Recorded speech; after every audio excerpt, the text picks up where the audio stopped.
We've got a couple of people watching. I've texted my kids and told them not to come in the living room at all because I'm going live for half an hour, but they still come into the living room. Luckily, you can't be seen. You can't come in. I'm literally working. Texted you. Look at your phone. See you in a bit. That's what being a dad's all about, guys. I haven't seen her all day. She walks in, and the minute that we start the video, it's typical. But it's okay. I'm sure she'll make it up later on by washing up for me, or not. Okay, so I'm I see Wes and Mick are watching. All right, guys. Mick is one of our Dad Matters coordinators. He works in Tameside and Rochdale, and he's a top bloke. And Wes is one of our volunteers over in Rochdale. He's another top guy. We've got a few other people watching, but I think there's only those two. We've also got watch groups on and other groups as well, so I actually don't know how to track it. But we're going to cover quite a bit, and it's the first one. I'm not expecting loads of people to be watching, so don't worry. Hi Handsome, is that one of the new t-shirts? Yeah, what do you reckon? Oh, yeah, it's alright, isn't it? I like the dark colour, yeah, it's good. I thought, rep the brand. They're not for sale, sorry guys. If somebody wanted to donate quite a lot, well, then maybe we could sort something out. But at the moment, no, they're not for sale. There's a few things we want to talk about. So this is supposed to replicate our group that we can't do at the hospitals. We usually would do them at antenatal classes like short start centres, antenatal classes, antenatal clinics, and lots of other places. So we wanted to be able to do it online. And hopefully we'll do it every Wednesday, and we'll go over the similar things, but so we can get more and more new dads and dads to be to join us and have a chat about all this stuff that we know that they need to know about. Very often they won't find out about any of it until they get to one of our groups, so it's really important we can try and encourage them to come. Any professionals that are there? All right, Wes. Any professionals that are out there, make sure you give us a share, make sure you have a comment, all that kind of stuff would be really, really appreciated. Some of the things we're going to talk about, the things we always talk about in our dad chats, are attachment, mental health, accessing services. Those three things are three really crucial things dads need to know about, but they don't know that they need to know about them. And it's really hard for them to find out that that's something they should find out about, if that makes sense. So we end up in a cycle where we don't know about it, so we don't really want to find out about it, and it carries on. So those three things are the ones we're going to cover today. We always cover those in all of our dad chats. It doesn't matter which part of your journey into being a dad you meet us, those are the three things we're going to look at. Parent-infant mental health is where we're coming from. That means the relationship between a parent and a baby, and why baby needs it, why parent needs it, all that kind of stuff. So yes, absolutely, carry on. So we're now live on Bolton Live, which is a blogging site in Bolton. So if you're watching us on there, hello, it's great to see you. First thing we're going to talk about is attachment.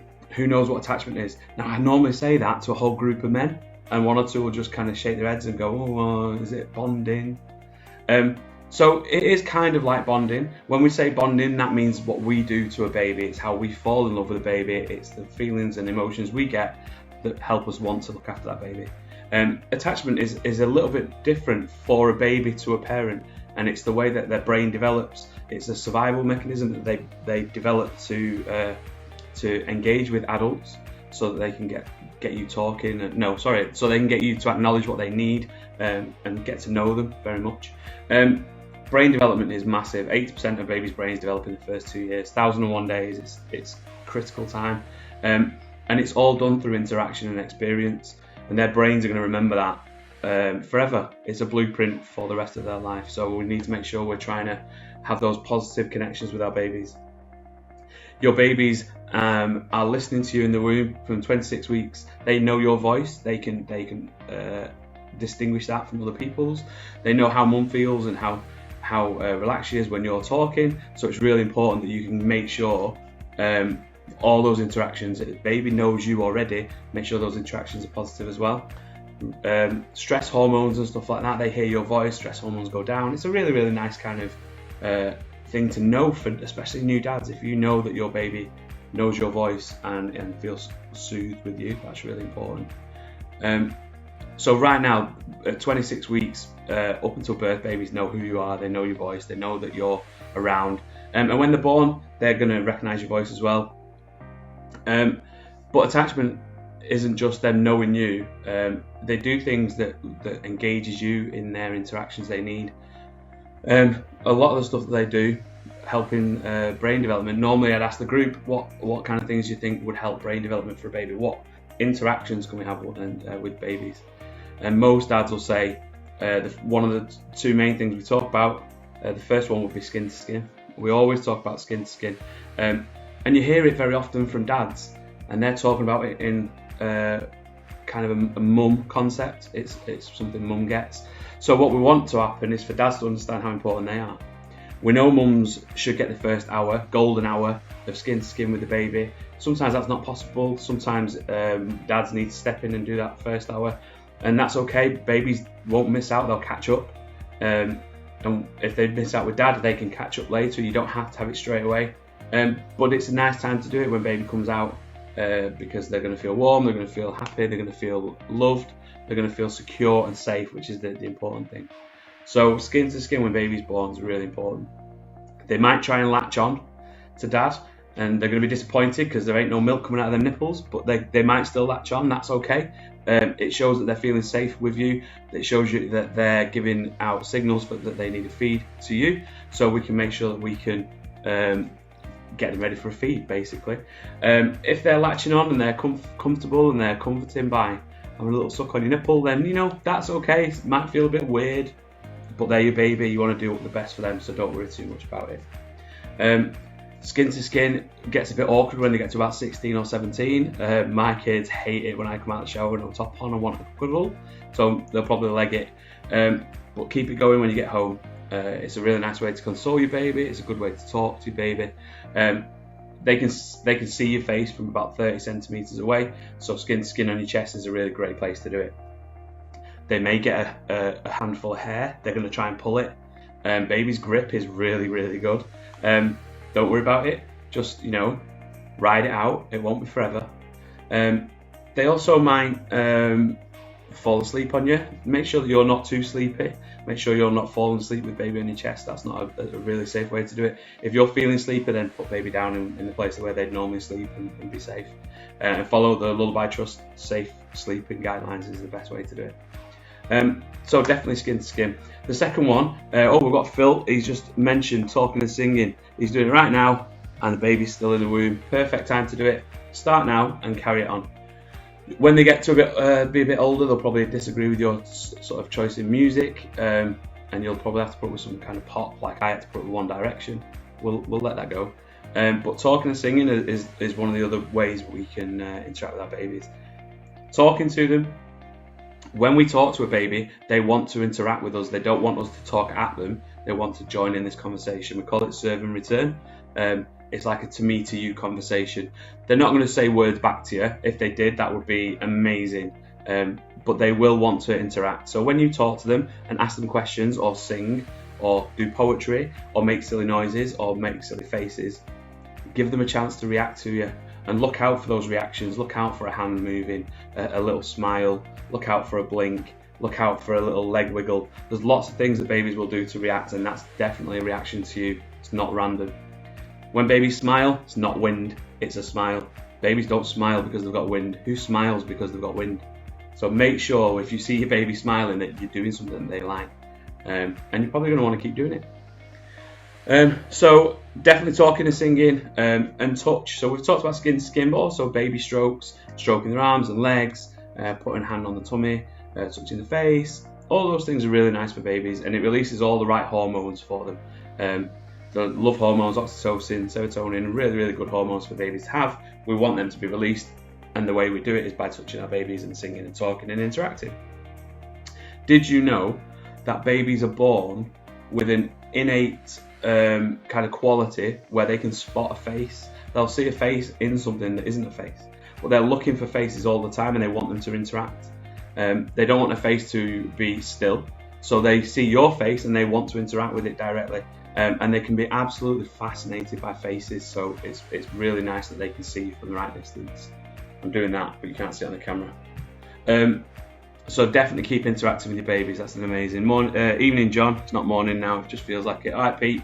Pete's another one of our volunteers, and Nick. Hello, Nick and Jane. Oh, there's a few people coming on. We're doing good.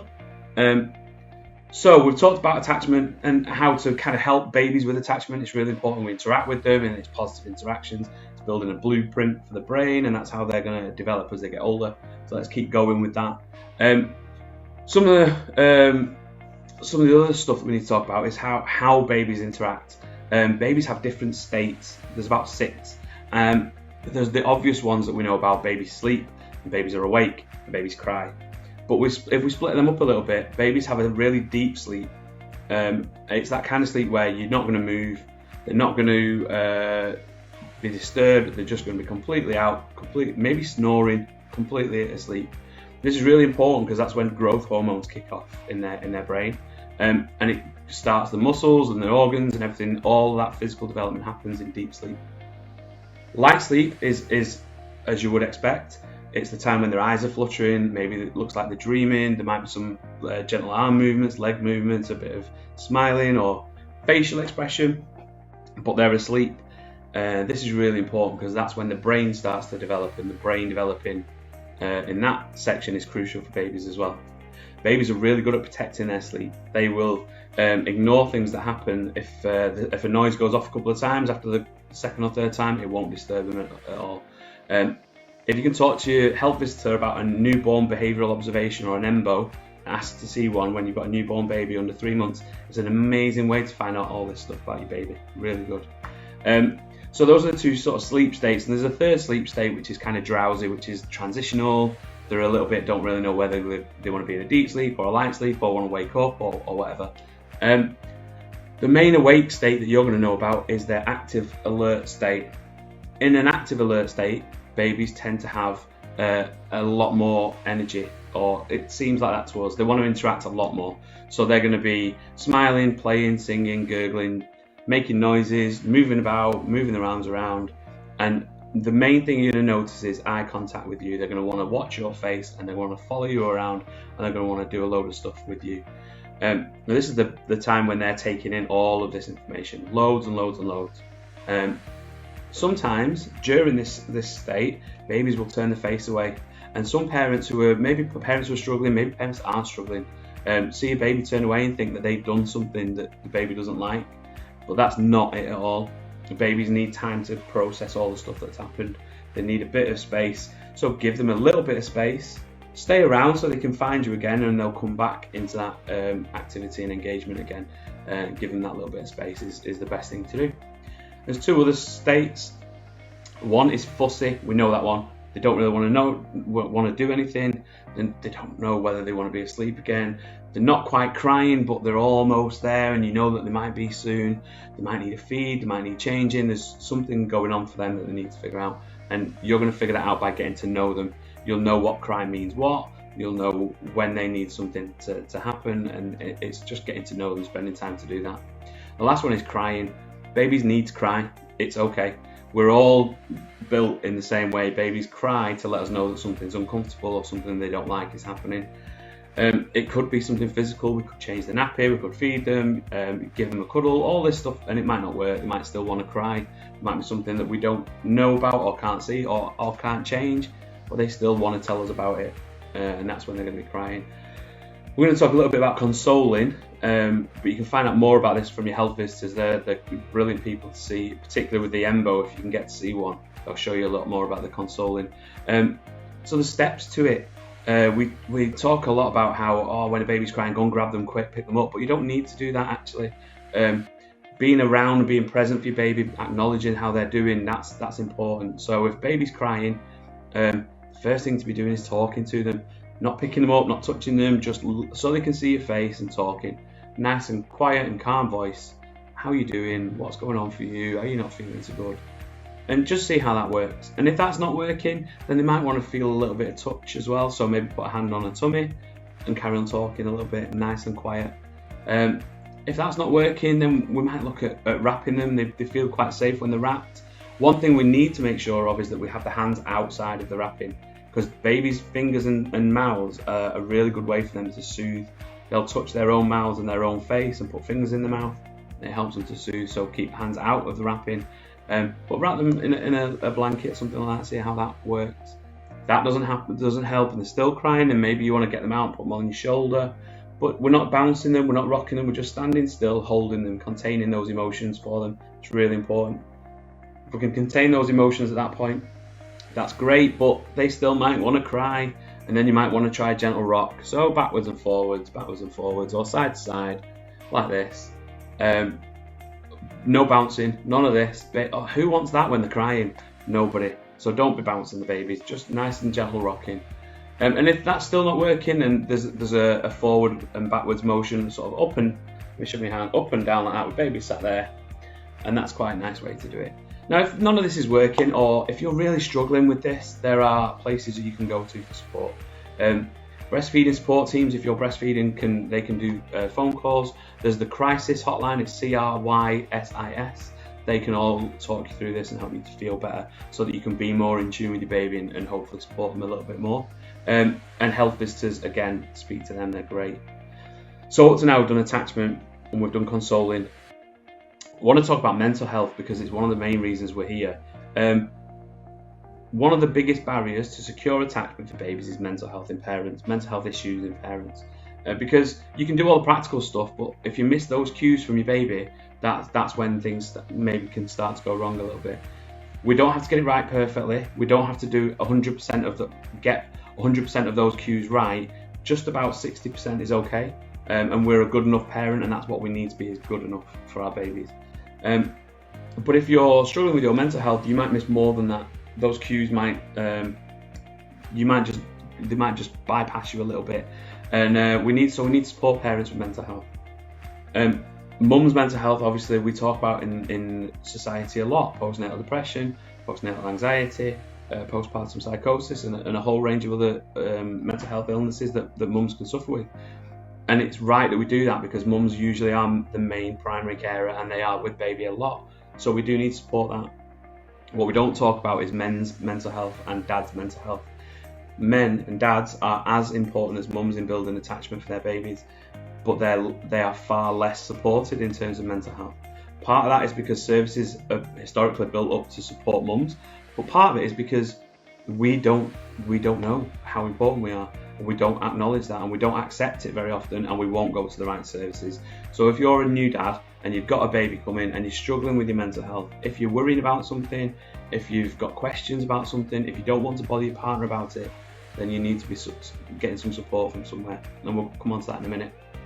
So it's really important to look for the signs. So supporting your partner through postnatal depression or through other mental health illnesses, you're going to be looking for those changes in mood, changes in behaviour, and you know them better than anyone else. Most mums tell us that they are more likely to rely on their partner for support than for services around them. So you are the first port of call. You need to make sure that you're supporting them with that.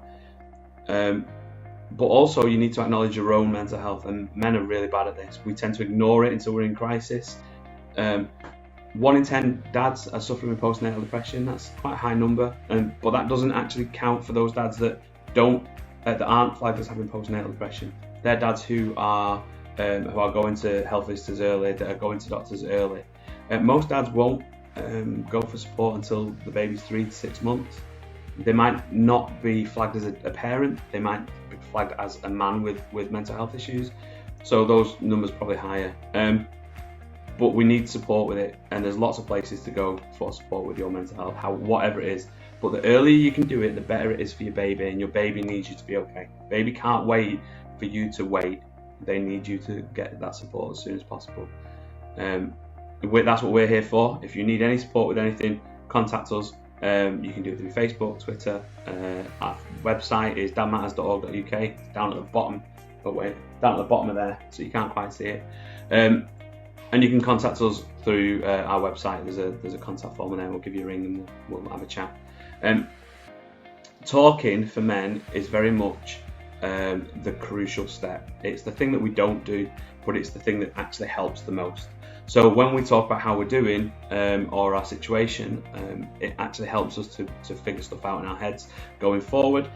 And there's lots of places to go and talk. You just need to do it sooner. You need to do it earlier. So make sure that you're talking to the right people at the right time. If it's us, that's great. If you want to find somewhere else you feel might be more comfortable, there's places like Andy's Man Club. They're a great group of guys. Go down and talk to them. There's Directions for Men in Bolton, there's Mentel over in Tameside, there's lots of third sector organisations like Mind, like the Anthony Seddon Trust, loads of places. You can find a lot of them on our website. If you've got one that we don't know about or isn't on our website, tell us and we'll put it on there. We want to make sure that all dads get this information. Because talking is really, really important, okay? The last thing we want to talk about is accessing services. So we touched on it a little bit, but we need to know the difference between a midwife and a health visitor. A lot of dads in the groups that we do, now we can see 100 dads in a weekend sometimes, and a lot of those dads don't know the difference between a health visitor and a midwife. A midwife is there to support your baby to come into the world in the safest, most comfortable way possible. And they do that by supporting mum. That's what they're there for. And you might feel left out of that process because physically you're not involved in that process.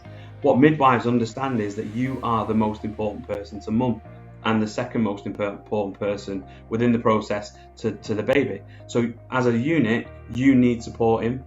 So you need to be able to talk to the midwives. If there's something you want to talk about, there's something you want to ask, if there's something happening and you're not sure about it or what's going on with it, if you witness something that you find traumatic, the midwives are there to listen. They will listen to you, they will talk to you, they will support you to get the right kind of help, support, whatever it is you need, because they know how important you are. What they're not going to do is chase you around to make sure you're okay, because they have a lot to do with mum and baby already. So you need to be involved, you need to take the initiative and talk to them whenever you need to talk to them. Make sure you do. Now the difference between a midwife and a health visitor is that health visitors are there for your family. They are absolutely, there isn't one person that's their patient. They don't just come in to weigh the baby, they are there to support you, your family, your baby, you and mum completely. If you've got an issue, the best placed person to speak to for mental health issues, physical health issues, questions or concerns about your baby or your partner is the health visitor, because they have an overall picture of everything that's going on for your family and they have all the resources that they need to get whoever it is into the right services. So health visitors are really important for you. They also do the EMBO, which I talked about earlier on. If you can witness an EMBO with a health visitor, that's a fantastic way of getting to know your baby. If you can't, then and you really, really want to see one, and you can contact us and we'll see if there's any other professionals around that maybe can help you out with that. But health visitors also are there to support dad getting into services. So EMBOs are great. They'll help you with feeding your baby, they'll help you with caring for your baby, they'll help you with caring for your partner, so definitely speak to them. So that's the three things we wanted to speak about. Attachment, what it is, how to build it, why it's important, why dads are really good at it and why they're important for it. Mental health, why it's a barrier to attachment, why we need to get support early and how we can get that support, and then accessing services and why we need to access services as men, because we traditionally don't access the right services. We wait and then go to a crisis service or to a GP. So let's make sure we do it early for our baby's sake. Now, at the end of the group, we normally, because obviously there are antenatal classes usually, they want to talk about the labour. Yeah, so most of them at the point that we see them at 36 weeks haven't really thought about what's going to happen. They're in an antenatal class, so they've got some of that practical knowledge, but they've really not thought about what they're going to see or witness or who they can talk to about it or what their partner wants from it. And we encourage them to be open, and they've got to be communicating with the people around them constantly. If they can do that, then that's going to help them through that whole process. Witnessing something is sometimes harder than actually going through it yourself, and we need to make sure that dads are okay with that. There's some tips. If it's a long labour, you've got to be able to talk to your partner and say, I really need to close my eyes for a bit, I really need to get some energy back to carry this on, I need to be able to support you. You've got to be open to be able to do that. So start that before. That's an amazing way to do it. One of the things that we need to also make sure we don't do, if you see poo, we don't mention poo, okay? Really, really important. We never ever mention poo. That's all I'm saying. You'll know what I mean when you've had your baby. If you already had one, you'll definitely know what I'm talking about. And then lastly, the professionals know what they're doing. You've got to give them space if they need space. If there is an issue that they need to deal with and there's lots of different people in the room, all those different people have a role, and every one of them is doing it for your partner and your baby's best interests.